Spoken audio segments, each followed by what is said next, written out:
किसी गांव में एक बूढ़ा लकड़हारा रहता था। 70 वर्ष के करीब की उम्र थी उसकी। परिवार में कोई न था, बिल्कुल अकेला रहता था। उसे लकड़ियां तोड़ने रोज जंगल में जाना पड़ता था। यही नहीं, दिन भर की तोड़ी लकड़ियां उसे शाम को बाजार में बेचने भी खुद ही जाना पड़ता था। तब कहीं जाकर रात को उसे 2 वक्त का खाना नसीब होता था। पर उसकी असली शामत वर्षा ऋतु में आ जाती थी। अक्सर तोड़ी हुई लकड़ियां भीग जाती और बेचने लायक न बचती। फलस्वरूप कई बार बारिश के कहर के चलते उसे 2-2 दिन तक भूखा रहना पड़ता था। यह उम्र और ऐसा कष्ट, वह बुरी तरह थक गया था। वह अक्सर दुखी होकर प्रार्थना भी करता था, हे मौत के देवता, तू मुझे उठाता क्यों नहीं है? मुझसे नाराज क्यों है मौत के देवता? तुमने मुझसे छोटे छोटे को उठा लिया, फिर मुझसे क्या दुश्मनी है तेरी? एक दिन वह ऐसी ही हताश मनोदशा में एक पेड़ के नीचे बैठकर फिर मौत के देवता को पुकार पुकार कर जीवन से मुक्त करने की प्रार्थनाएं कर रहा था। उसका एक ही रोना था कि मुझे कब उठाएगा तू?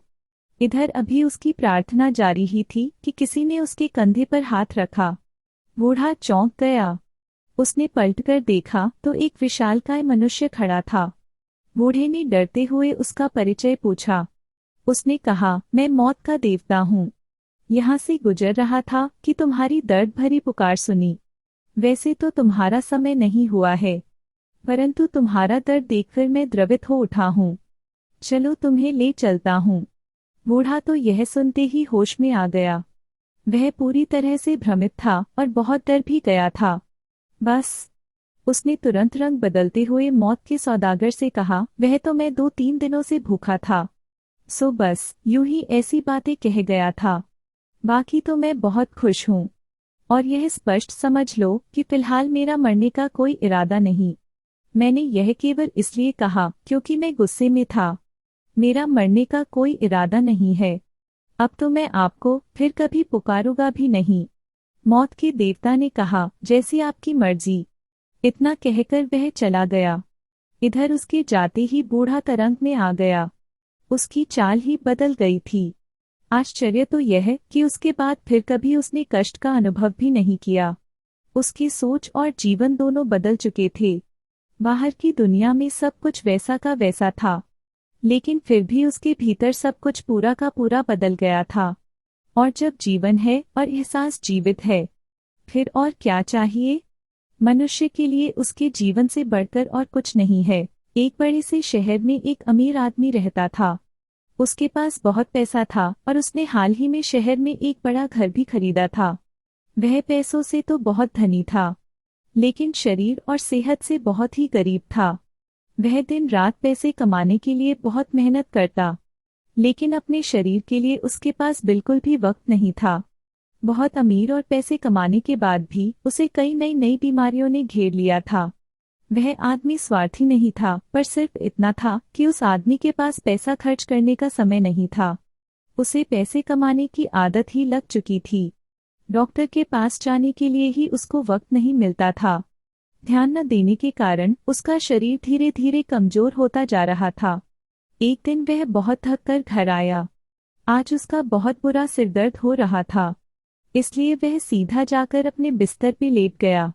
जब उसका नौकर खाना लाया तब बहुत थका होने के कारण उसने खाना खाने से मना कर दिया और भूखा ही सो गया। आधी रात को उसका सरदर्द और भी बढ़ गया। वह कुछ समझ ही नहीं पा रहा था कि क्या हो रहा है।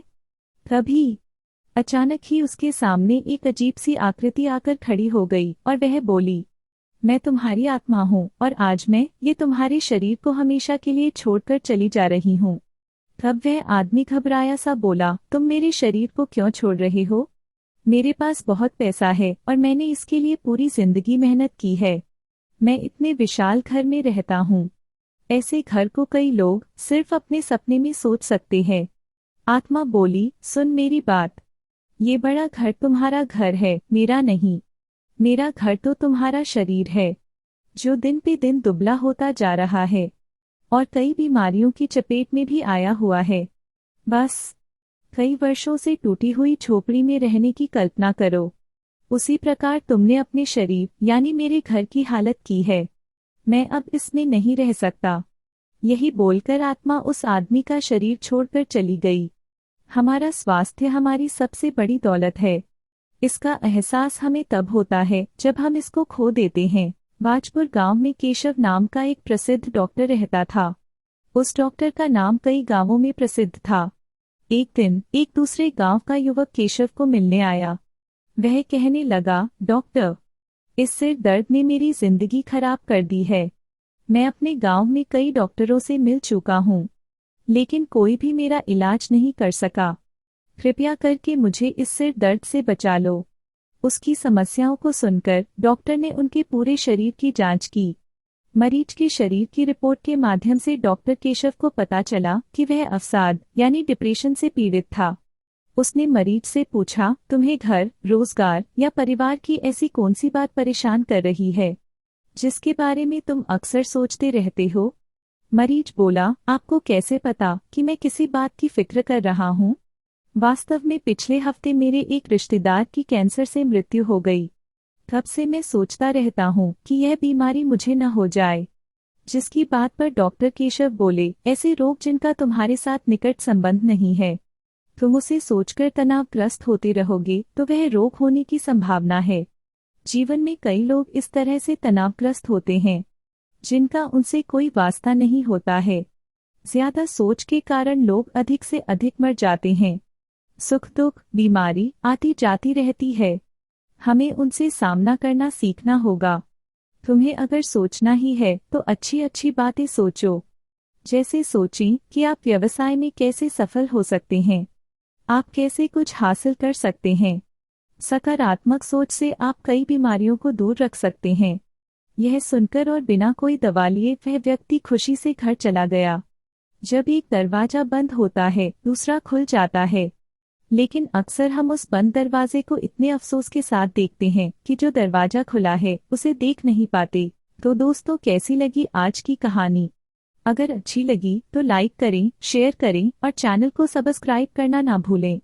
फिर मिलते हैं एक नई कहानी के साथ।